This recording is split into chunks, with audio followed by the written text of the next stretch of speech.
ഉൽപ്പത്തി പുസ്തകത്തിലുള്ള വായന 35-ാം അധ്യായം. യാക്കോബ് വീണ്ടും ബഥേലിൽ. ദൈവം യാക്കോബിനോട് അരുൾ ചെയ്തു, എഴുന്നേറ്റ് ബഥേലിലേക്ക് കയറി അവിടെ പാർക്കുക. നിന്റെ സഹോദരനായ ഏസാവിന് മുൻപിൽ നിന്ന് നീ പലായനം ചെയ്തപ്പോൾ നിനക്ക് പ്രത്യക്ഷപ്പെട്ട ദൈവത്തിന് അവിടെ ഒരു ബലിപീഠമുണ്ടാക്കുക.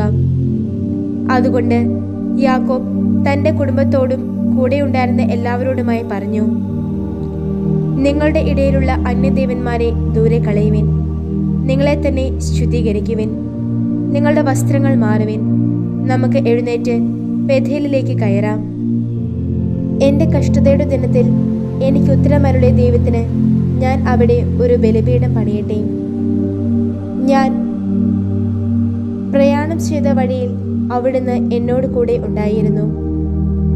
തങ്ങളുടെ കൈവശമുണ്ടായിരുന്ന എല്ലാ അന്യദേവന്മാരെയും തങ്ങളുടെ കർണാഭരണങ്ങളും അവർ യാക്കോബിന് നൽകി. യാക്കോബ് അവ ഷെക്കേമിനടുത്തുള്ള ഓക്കുമരത്തിന് ചുവട്ടിൽ കുഴിച്ചു മൂടി. അവർ യാത്ര തിരിച്ചു. അവർക്ക് ചുറ്റുമുള്ള നഗരങ്ങളുടെ മേൽ ദൈവികമായ ഭീതിയുണ്ടായി. അതുകൊണ്ട് യാക്കോബിന്റെ മക്കളെ അവർ പിന്തുടർന്നില്ല. അങ്ങനെ യാക്കോബ് അവനും അവനോട് കൂടെ ഉണ്ടായിരുന്ന ജനം മുഴുവനും കനാൻ നാട്ടിലെ ലൂസിൽ വന്നു ചേർന്നു. അതുതന്നെയാണ് ബഥേൽ. അവിടെ അവൻ ഒരു ബലിപീഠം പണിയുകയും ആ സ്ഥലത്തിന് എൽ ബഥേൽ എന്ന് പേരിടുകയും ചെയ്തു. കാരണം സ്വന്തം സഹോദരന് മുൻപിൽ ഒളിച്ചോടിയപ്പോൾ ദൈവം തന്നെ തന്നെ അവന് വെളിപ്പെടുത്തിയത് അവിടെ വെച്ചാണ്. റെബേക്കായുടെ പരിചാരികയായ ദെബോറ മരണമടഞ്ഞു. ബഥേലിന്റെ താഴ്വരയുള്ള ഓക്കുമരത്തിന് കീഴെ അവൾ സംസ്കരിക്കപ്പെട്ടു. അലോൺ ബാക്കൂത്ത് എന്ന് അതിന് പേര് വിളിക്കുകയും ചെയ്തു. പാദാൻ ആരാമിൽ നിന്ന് യാക്കോബ് പോന്നപ്പോൾ ദൈവം അവന് വീണ്ടും പ്രത്യക്ഷപ്പെട്ട് അവനെ അനുഗ്രഹിച്ചു. ദൈവം അവനോട് അരുൾ ചെയ്തു, യാക്കോബ് എന്നാണ് നിന്റെ പേര്. ഇനിമേൽ നിന്റെ പേര് യാക്കോബ് എന്നല്ല വിളിക്കപ്പെടുന്നത്. പ്രത്യുത നിന്റെ പേര് ഇസ്രായേൽ എന്നായിരിക്കും. അവിടുന്ന് അവന്റെ പേര് ഇസ്രായേൽ എന്ന് വിളിച്ചു. ദൈവം അവനോട് അരുൾ ചെയ്തു, ഞാനാണ് സർവശക്തനായ തമ്പുരാൻ. നീ സന്താനമുള്ളവനായി പെരുകുക. ജനതയും ജനതകളുടെ സമൂഹവും നിന്നിൽ നിന്ന് ഉത്ഭവിക്കും. രാജാക്കന്മാർ നിന്റെ അരക്കെട്ടിൽ നിന്ന് പുറപ്പെടും. അബ്രാഹത്തിനും ഇസ്ഹാക്കിനും ഞാൻ നൽകിയ നാട് നിനക്ക് ഞാൻ തരും. നിനക്ക് ശേഷം നിന്റെ സന്തതിക്കും ഞാൻ ആ നാട് നൽകും. അനന്തരം അവനുമായി സംസാരിച്ച സ്ഥലത്ത് അവന് മുകളിൽ നിന്ന് ദൈവം ആരോഹണം ചെയ്തു. അവിടുന്ന് തന്നോട് സംസാരിച്ച സ്ഥലത്ത് യാക്കോബ് ഒരു സ്തംഭം നാട്ടി, ഒരു ശിലാസ്തംഭം. അതിന്മേൽ അവൻ പാനീയ ബലി അർപ്പിക്കുകയും എണ്ണ ഒഴിക്കുകയും ചെയ്തു. ദൈവം തന്നോട് സംസാരിച്ച ആ സ്ഥലത്തിന് യാക്കോബ് ബഥേൽ എന്നു പേര് വിളിച്ചു. റാഹേലിന്റെ മരണം. ബഥേലിൽ നിന്ന് അവർ നീങ്ങി എഫ്രാത്തായിൽ എത്താൻ ഒരു കിബ്ര ദൂരം കൂടെയുള്ളപ്പോൾ റാഹേൽ പ്രസവിച്ചു.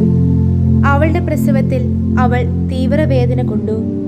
അവൾ തൻ്റെ പ്രസവത്തിൽ തീവ്രവേദന കൊണ്ടപ്പോൾ സൂതികർമ്മിണി അവളോട് പറഞ്ഞു, ഭയപ്പെടേണ്ട, എന്നാൽ നിനക്ക് ഇതും ഒരു പുത്രൻ തന്നെ. എന്നാൽ അവൾ മരിക്കുകയായിരുന്നതുകൊണ്ട് അവളുടെ ആത്മാവ് വേർപിരിയവേ അവൾ അവനെ ബെൻ ഉനി എന്നു പേര് വിളിച്ചു. എന്നാൽ അവന്റെ പിതാവ് അവനെ ബെഞ്ചമിൻ എന്നാണ് വിളിച്ചത്. റാഹേൽ നിര്യാതയായി. ബെത്ലഹേം എന്ന എഫ്രാത്തിലേക്കുള്ള വഴിയിൽ അവൾ സംസ്കരിക്കപ്പെട്ടു. അവളുടെ കല്ലറമേൽ യാക്കോബ് ഒരു സ്തംഭം നാട്ടി. ഇന്നുവരെയും അതാണ് റാഹേലിന്റെ കബറിന്റെ സ്തംഭം.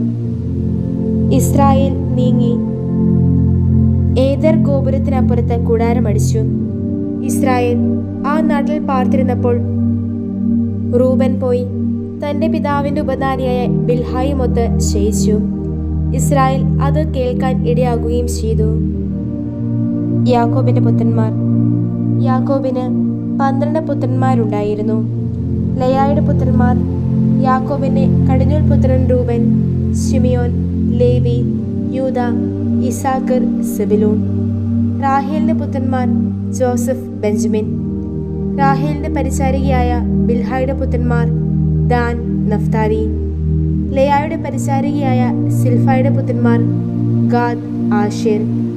യാക്കോബിന് പാദാൻ ആരാമിൽ വെച്ച് ജനിച്ച പുത്രന്മാരാണ് ഇവർ. ഇസ്ഹാക്കിന് മരണം.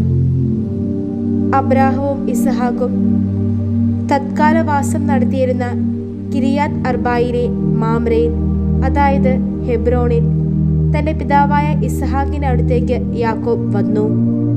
ഇസ്ഹാക്കിന്റെ ആയുഷ്കാലം 180 വർഷമായിരുന്നു. ഇസ്ഹാക്ക് വൃദ്ധനും ആയുഷ്കാലം തികഞ്ഞവനുമായി അന്ത്യശ്വാസം വലിച്ചു. അവൻ മരിച്ച് സ്വന്തം ജനങ്ങളോട് ചേർന്നു.